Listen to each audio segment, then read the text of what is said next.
جب 3 راتیں گزر گئیں تو میں نے انہیں اصل بات بتائی کہ پیارے آقا مکی مدنی مصطفیٰ صلی اللہ تعالی علیہ وآلہ وسلم نے 3 دن لگاتار جنت کی بشارت، جنت کی خوشخبری عطا فرمائی، اور تینوں دن اس بشارت کے مستحق آپ ہی ہوئے۔ میں چاہتا تھا کہ آپ کے پاس رہ کر آپ کا عمل دیکھوں، لیکن مجھے تو آپ کا کوئی زیادہ عمل دکھائی نہیں دیا۔ ان صحابی رضی اللہ تعالی عنہ نے فرمایا، میرا عمل تو وہی ہے جو آپ دیکھ چکے ہیں، البتہ ایک عمل اور ہے، وہ یہ کہ میں اپنے دل میں کسی مسلمان کے لیے کینہ نہیں رکھتا اور نہ کسی مسلمان کو ملنے والی نعمت پر حسد کرتا ہوں۔ حضرت عبداللہ بن عمر رضی اللہ تعالی عنہ نے فرمایا، ہاں یہی وہ وصف، یہی وہ کوالٹی ہے جس نے آپ کو اس مقام تک پہنچا دیا ہے۔ سبحان اللہ!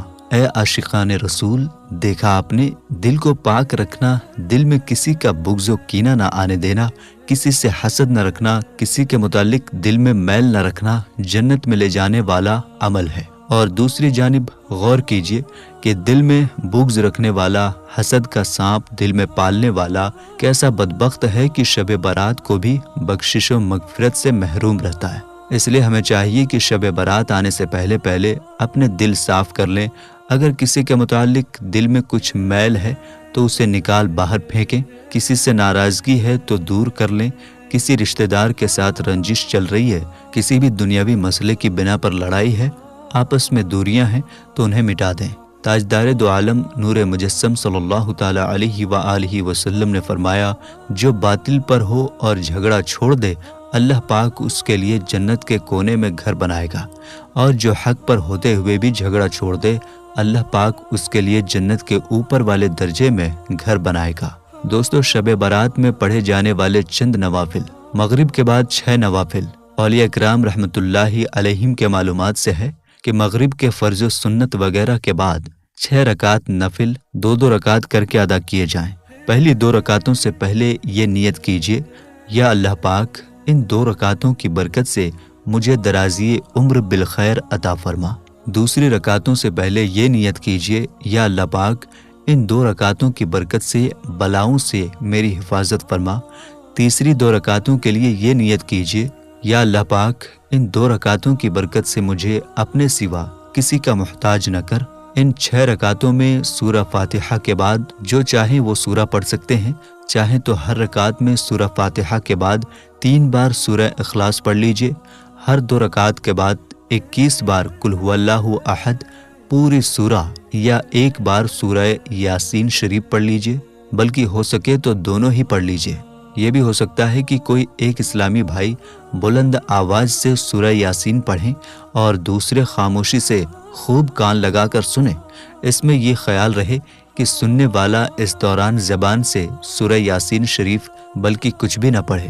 اور یہ مسئلہ خوب یاد رکھیے کہ جب قرآن کریم بلند آواز سے پڑھا جائے تو جو لوگ سننے کے لیے حاضر ہیں ان پر فرض عین ہے کہ چپ چاپ خوب کان لگا کر سنیں۔ انشاءاللہ الکریم رات شروع ہوتے ہی ثواب کا انبار لگ جائے گا۔ ہر بار سورہ یاسین کے بعد دعائے نصف شعبان بھی پڑھیے۔ مسلمانوں کے چوتھے خلیفہ مولا علی رضی اللہ تعالی عنہ فرماتے ہیں، شب برات تھی، میں نے دیکھا پیارے آقا مکی مدنی مصطفیٰ صلی اللہ تعالی علیہ وآلہ وسلم نماز ادا فرما رہے ہیں۔ آپ صلی اللہ تعالی علیہ وآلہ وسلم نے 14 رکعت نماز ادا فرمائی۔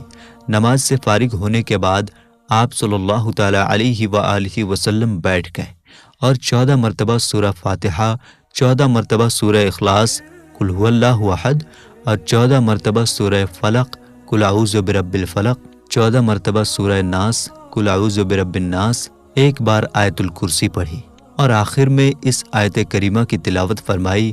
پارہ 11 سورہ توبہ آیت 128۔ ترجمہ: بے شک تمہارے پاس تشریف لائے ان میں سے وہ رسول جن پر تمہارا مشقت میں پڑنا گرا ہے، تمہاری بھلائی کے نہایت چاہنے والے مسلمانوں پر کمال مہربان۔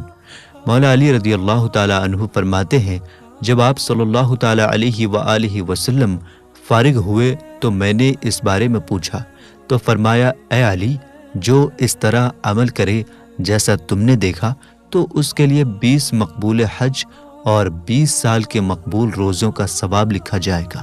علامہ احمد ساوی رحمۃ اللہ علیہ فرماتے ہیں، جو کوئی شب برات میں 100 رکعت نفل پڑھے، اللہ پاک اس کے پاس 100 فرشتے بھیجے گا۔